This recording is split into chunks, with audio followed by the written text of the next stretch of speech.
The most common question in the creative industry of all time is how to download Photoshop for free. No, I mean the second most common question. How to get your first client.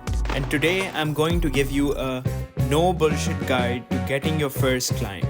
Trust me, it's not about Fiverr, Upwork or LinkedIn. Also, why does everyone on LinkedIn act like they are being observed by a class monitor who will write their name on a chalkboard if they don't talk like a pretentious 45-year-old white man?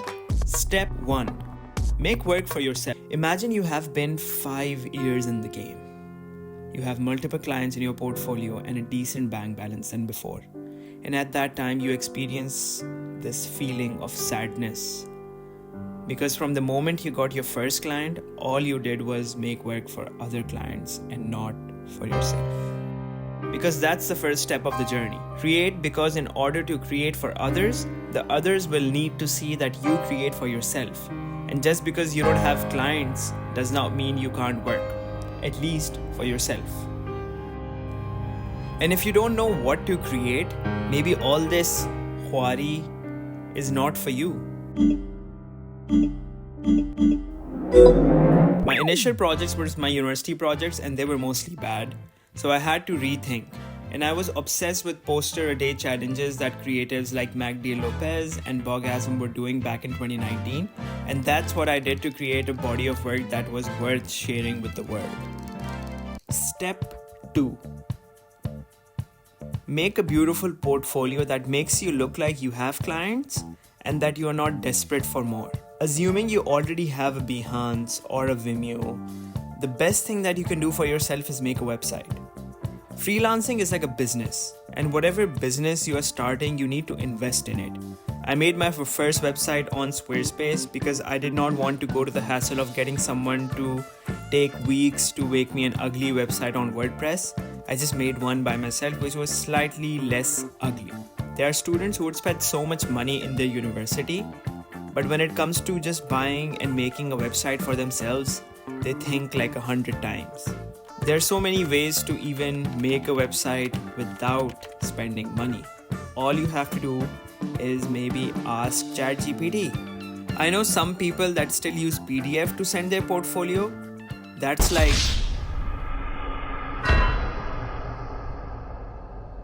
Step 3. Shoot your shot. Let every soul that you know that you are here to do what you're doing. I remember my very first client came from an Instagram post because someone searched the hashtag Pakistani artist. I thought to myself, I have unlocked the door to freelancing success when I got that client. But nothing happened for the next 2 years. Until I created a portfolio and announced everywhere that I am doing what I'm doing. If I'm debuting as like a studio or like a freelancer, I need to create some content that would just be visually appealing, that would show my work or just show my skills or my personality. Step 4. Documentation. I don't mean you have to make a reel every single day. Just document the process from the idea to the final execution.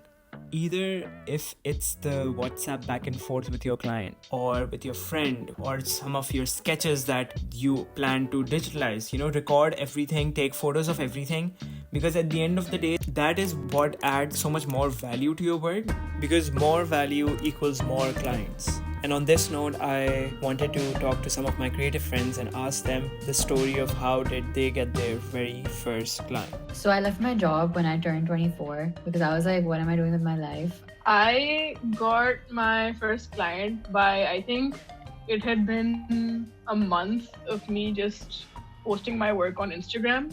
Because I started doing an internship इसी जगह के ऊपर कोई काम इनके लिए मैं करता था और उसके बदले मैं कंप्यूटर यूज करता था वहाँ पर I got to use internet. And the story, it was on my close friends and on my public story. If you have someone who knows someone who knows someone who knows someone in Lipton, just get me to connect with them because I have something that will be very beneficial for them. And everyone was like, oh, when you're freelancing, go on Upwork. But basically someone posted they needed a PDF made. So then I just sent them a proposal. And it was really sweet from my end. I was like, you'll be so happy with me, whatever. And then that's when I got my first client. It was hello, Lipton. I am Shazad. I am a YouTuber. and I want to make a documentary with you. That's the first sentence. What in मेरी अम्मी मुझे कहा करती थी बचपन से like मतलब ये मुझे इस तरह नहीं कि मैंने याद आई थिंक इकबाल का है शायद ये हैं लोग वही जहां में अच्छे आते हैं जो काम दूसरों के The only thing I do have the most confidence in is my art, and I know that it's good. That's why I was like, I disagree. I know this is going to be an amazing video, and you're gonna regret it if you don't collaborate with me. And it's like एक साल का पूरा journey कि मैं free काम कर रहा हूँ इस्लामाबाद के अंदर कोई इवेंट हो रहा है पिंडी में कोई इवेंट हो रहा है पीपल नो कि एक लड़का है ख्याम वो करता है फ्री में काम So at the end of the meeting, he was like, "Okay, Shazad, you wanted a meeting. We did a meeting. Now, let me talk to my team and get back to you." And usually, when someone says that, you're like, "Okay, the client's lost." और स्टारबैंक conference वाले लोगों के लिए मैंने photography भी की थी editing भी की थी दे वर लाइक कि ब्रो एक एडिटिंग गिग कर दोगे तो मैंने कहा हाँ कर दूंगा उन्होंने मुझे भेजी मैंने उनको एडिट करके दी तो दे वर लाइक कि अपना अकाउंट नंबर भेजो आई was like what it was like कि अकाउंट नंबर भेजो ना बैंक अकाउंट जहाँ पैसे भेजने हैं मैंने कहा पैसे But after a week, I got a message that let's do this. And when I got that email, I was ecstatic. मतलब जब that was the first money I think it was 20000 क्या मतलब एडिटिंग से मुझे पैसे भी मिलेंगे dam like ये तो बड़ा सीन है यार इसका तो और पहला मुझे क्लाइंट मिला मैंने कहा यार बहुत फिट सीन है फिर उस बंदे ने मुझे बोला कि do you want to work with me like you know like very often we want इस तरह की एडिटिंग वगैरह का काम I was like bro like for sure like you know like अंधा क्या चाहे दो आंखें चाहिए कि नहीं है चाहिए that was the first line and they used to So the main reason I wanted to talk to some of my creative friends who come from very different journeys and different backgrounds and how they got to the point of getting their very first client, considering Khayyam just discovered the internet 2019, Shahzad who has been doing YouTube for like 8+ years, Maham who just started making random illustrations for 1 month on Instagram and she got her first client, Soleha who quit her job at 24 and she was trying to figure out. So that makes us realize that everyone has very different journeys to getting where they want to get with their own work. Because I think when we look at other people doing really good or getting really good clients in a specific medium, that makes us question that, oh, should I start doing email marketing because that's very trending right now? Or should I start just editing reels for other people? But the idea is that you have to stay true to your passion long enough and obviously adapt accordingly, but that doesn't mean you need to look at other people and feel like, okay, I am in the wrong place. अच्छा है ना? Pause कर लेते हैं.